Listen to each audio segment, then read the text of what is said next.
Hey guys, what's up? My name is Justin or Prez, and welcome to my NHL 22 review. So I'm going to mostly focus on BA Pro with this review because that's the game mode that I mostly play. But I wanted to wait to actually play online with some friends before I actually made this review and actually gave you some of my opinions on online and how the game feels online compared to an offline mode. So I played a couple games tonight with my friends on the Xbox One edition of NHL 22. To let you guys know, it is pretty much the same as the next gen version. It's just your friends will have to get the next gen version. If you're playing on next gen, if you want to play on next gen, your friends have to get a next gen console with the next gen version. That's the only way you can play with your friends. You can't play with your friends if you're on Xbox Series X and they're on Xbox One. You guys can't play together. You have to download the Xbox One version of the game or buy the Xbox One version of the game if you guys didn't get X Factor Edition. But to me, they kind of messed up there. Let me put my opinion out there for that. They kind of messed up there because they could have made it like cross-platform type of deal. Like with the Xbox One version, you could still play with people on the Xbox Series X version. There's many games that do that now. Call of Duty, PUBG, Halo. I can mention hundreds of games that you can actually play with your friends still on Xbox One, even though you have the next-gen console. So they could have actually put that on. You can actually play on the next-gen console and play with people on the Xbox One. They could have done that, but they didn't. They wanted to split up the fan base, I guess, and split up and guess how many people are playing on the next gen and how many people are playing on the previous gen this year. And also, we're in that crossroad type of deal with NHL 22 into like the next gen version and then in the last gen version. With NHL 23, there'll probably just be a next gen version. So if you guys don't have the next gen console, it might be a little bit hard to play the next gen version of NHL. I don't know yet. They could make a previous gen. They could make an Xbox One and PS4 edition for next year too. I do not know. We have to wait and see. But we do need to focus on NHL 22 this year. And with the improvements they have made, with the Frostbite engine and the movement and everything like that are great. Obviously, even my friend pointed this out today, is like, it looks blurry. Like, it looks really fuzzy. The helmets look very blurry. Everything like that. It feels like they've gone back instead of going forward in the graphical range. Now with like the replays and the super replays and like the really good looking replays, that part looks good. The ice looks good. It's just the players, when you're actually playing the game, it doesn't look that great. I gotta be honest with you guys. It does not look that great. And I feel like a lot of people could agree with me on this. Like, it doesn't look sharp. It doesn't look clean. It doesn't look next gen. Let's put it that way. It doesn't look good. It kind of looks bad. But like the replays and all that stuff that they want you to focus on look great. Like, they look great. If the game looked like that, that would be amazing. But we've seen it with the technical tests. We've seen it with the overhead gameplay this year that they had. It doesn't look that great. To me, it doesn't look that great. I've gotten used to it. A lot of people probably have gotten used to it. The people that have been playing this game pretty much every single day, like me, and some other YouTubers have been playing this game every other day, or every day, and we have gotten used to the graphics and used to the way it looks and everything like that. But yeah, to me, they could have done better with the graphics and how it looks and everything like that. Alright, so let me talk about online for a little bit. Let me talk about the EA SHL experience, because that's what I mostly play. I don't play 3s, or I don't play like 1s. I don't play any other game mode except for EA SHL clubs. So that's the only game mode that I'm going to try to talk about in a short little term, because I only played like 3 games so far. So we just got into it. We just finished playing NHL 21 with the Division 1. We didn't win the championship, so we were like, okay, let's move on to NHL 22 now. So, but anyways, so the one mechanic to stop the one-timers going across is a you know that glitch goal where they pass it across and it's basically a one-timer. It's pretty much going to go in about 90% of the time or 95% of the time, something like that. The best way to stop that is to lay down. The new mechanic of laying down stops that pass across like instantly. You cannot get a pass across at all. It's so hard. They definitely made it a little bit harder to get the pass across when a defender is actually in your way. Now, losing the puck and everything like that on passes, something we'll have to get used to. There's probably a special ability that you can unlock to accept the pass a little bit better, a little bit harder passes.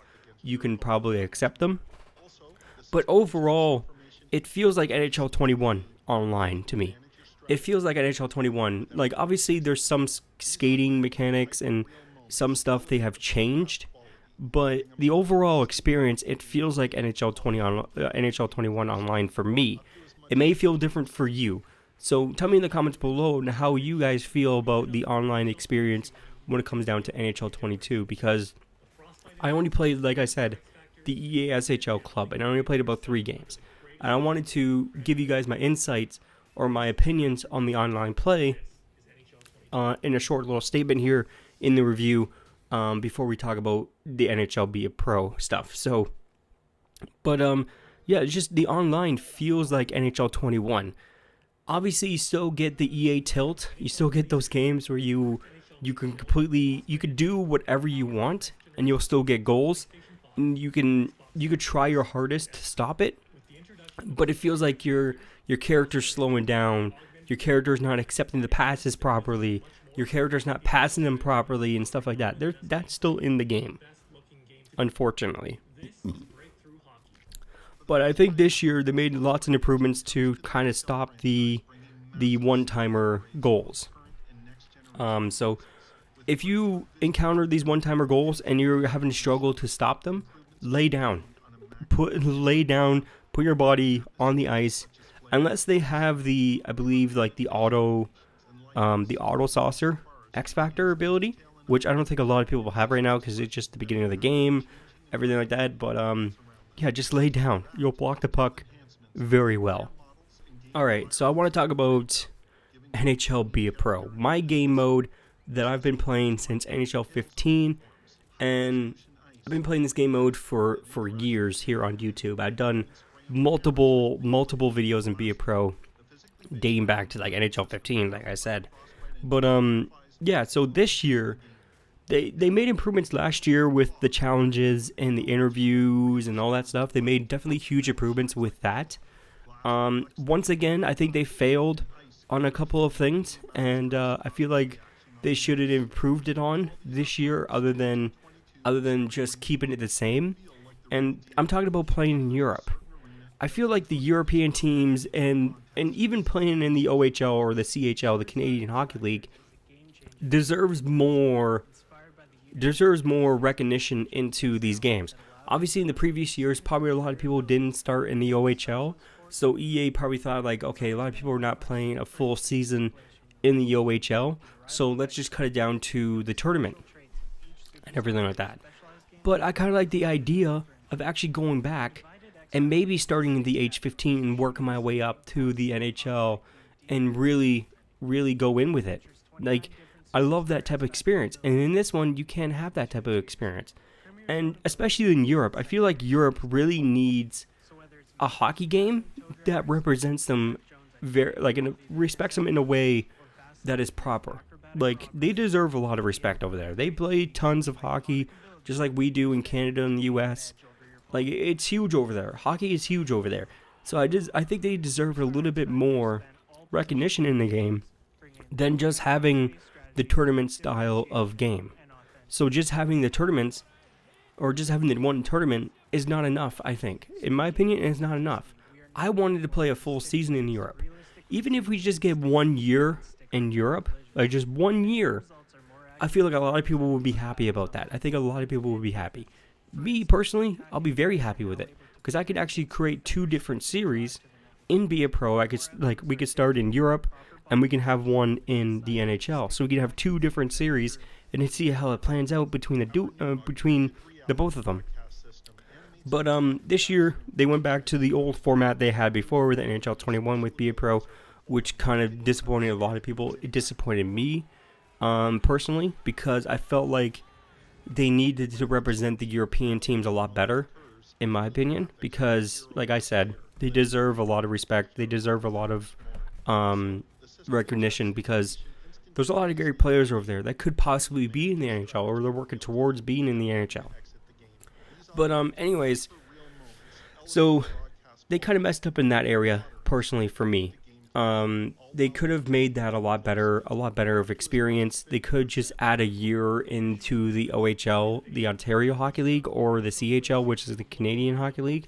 I know in Europe they have the CHL, which is the Champion League, the Champions Hockey League. Here it's called the Canadian Hockey League, which includes pretty much all the teams from Canada just in one thing. We also have the Quebec Major Junior team, that are teams that are part of the CHL, and the Ontario Hockey League, which is part of the CHL, and everything like that. But when I'm talking about the CHL, I'm talking about the Canadian Hockey League. So I feel like we could have had it a year in that also, on top of a year in Europe. I feel like that's where they messed up, in my opinion, with the beginning of Be a Pro. And another thing is, we're getting very close, and personally, I think, we're getting very close to actually like a story mode type of driven Be a Pro. Since they required Codemasters, EA required a Codemasters. Codemasters makes the racing games, makes like the Formula 1, like F1 games. They make a lot of rally games and everything like that. They're really good at making car racing games. They do a really good job. And especially this year with F1 2021, if you guys haven't played it, I'll let you guys know, there's actually a very great story mode in there. It's completely separate from like the career mode, which I kind of wanted for Be a Pro. Like, it's separate from Be a Pro, but also it could be part of Be a Pro. But with the career mode in Formula 1, you can either choose, you can create your own team, or you can start as a driver. But in the story mode, you start off as one character and you work your way through the story, and the stuff that you do kind of like goes on to what you actually do in the season. It goes on to further what you do. Everything like that. It's actually a really, really good mode. I was actually pleasantly surprised about it. So EA has this opportunity to kind of collab with Codemasters and possibly make a really good Be a Pro story. But this year with Be a Pro, they added more challenges. They added a lot more challenges, which I'm really happy about. They added a lot more questions and answers to the interviews, which I've seen already. They already kind of been the same for me for the past couple of days. But I've been playing Be a Pro every single day here on the channel, so the questions kind of got into a rhythm of being the exact same questions and the exact same answers already. So I won't be talking about that, because that wasn't really a huge improvement for me. One of the huge improvements for me for Be a Pro was the challenge system. So if you stayed on a team for more than 6 years, you can unlock this X Factor ability. And then with the different story modes, if you go like the teammate route, you're going to unlock some different abilities. If you go to the star route, you're going to unlock some more abilities and some more brand deals and get more money. And you have these different opportunities to branch off into these different story modes, or these different storylines, pretty much. So currently I'm working on teamwork with Be a Pro, and I'm working on star with Be a Goalie. So I have two different things going and see how they actually change from it, or be different from one another. But with the challenges this year, you actually have to do stuff to actually unlock these abilities and actually upgrade your pro to make them better and everything like that, which is a huge improvement from the system last year. Last year's system wasn't like complete this challenge and you'll get some like management stuff.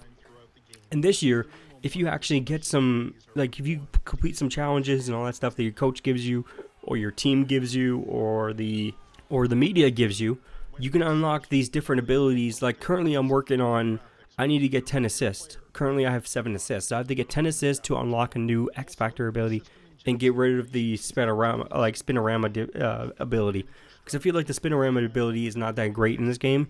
It's not very useful, in my opinion. But the one I'm working on right now, I think it's called It's Tricky, or it's Tacky or something like that. It's Tricky or Tacky. I forget the name of it. But I've been working on that, and I just need to get 10 assists. And I've been working so hard, even with my Be a Pro series. You guys can watch from episode 1 to, I believe, we're on episode 14 or 15. That's going to be uploaded today, before you guys watch this video. I've been working on those challenges. And I actually got onto my dream team, which is the Anaheim Ducks. So I plan on actually staying on that team for multiple years. And that actually unlocks more challenges also. So if you stay on the team for more than like 6 years or 5 years, you have the ability to unlock this X Factor ability. Or if you switch to multiple teams, like if you want to go that storyline route, you can unlock different X Factor abilities also. So there's a lot more playability in Be a Pro, and a lot more stuff to do in Be a Pro. And I don't think you can really fast forward through all this stuff and everything like that, in my opinion. I think like if you actually play through the game, you'll actually enjoy it, and you can actually enjoy multiple storylines and multiple like routes you can actually take in Be a Pro. And the replayability is top notch. Like, I could play this game mode multiple times and possibly have different outcomes for every single one, which is great, which is awesome for Be a Pro. And that's just like, all that stuff really comes in line.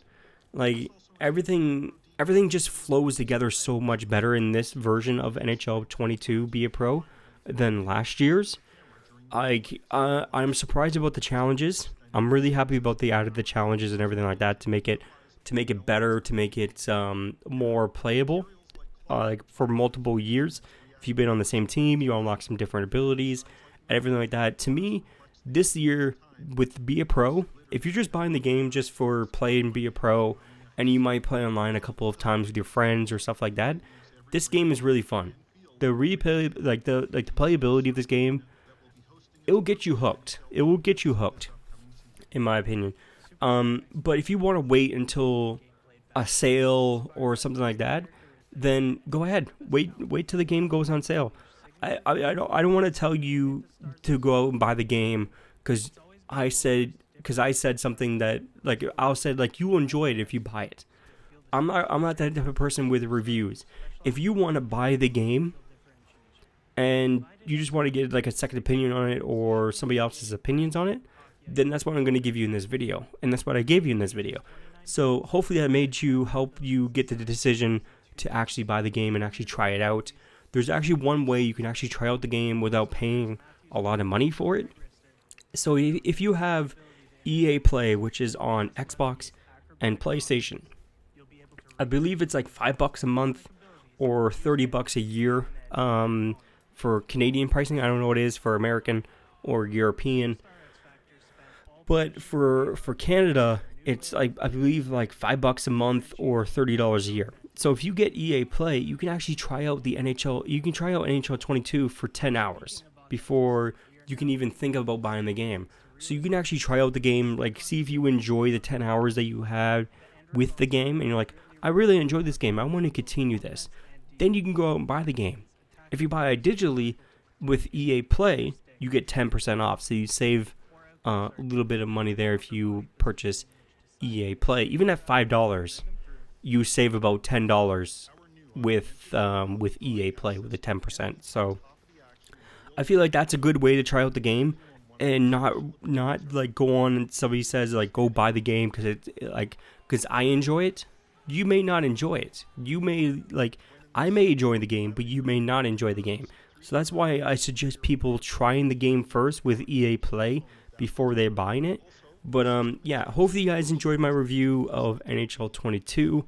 A little bit with Be a Pro, or a little bit with online, and a little bit with Be a Pro and everything like that. Hopefully you guys enjoyed this video. If you guys want to buy NHL 22, I'll leave a link in the description down below. If you guys actually want to buy it online or anything like that, or EA Play, like I said, check it out on PlayStation or Xbox. everything like that. Make sure you guys check it out. If you have Xbox and you have Game Pass Ultimate, EA Play is included. So if you guys didn't know that, EA Play is included. You can download the game, play it for 10 hours, and try to, or see if you enjoy it. And then maybe you can purchase the game and stuff like that. But anyways, make sure you guys follow me on Twitter, Instagram, TikTok, Discord. Links will be in the description. Links will be in the description down below. And hopefully you guys enjoy this one. And my name is Justin or Prez, and I'll see you guys in the next video. Peace out. Yeah, rolling up to the frat house and we about to rock it. Get them ladies on the dance floor, about to drop it. Once the music starts, we ain't never gonna stop it.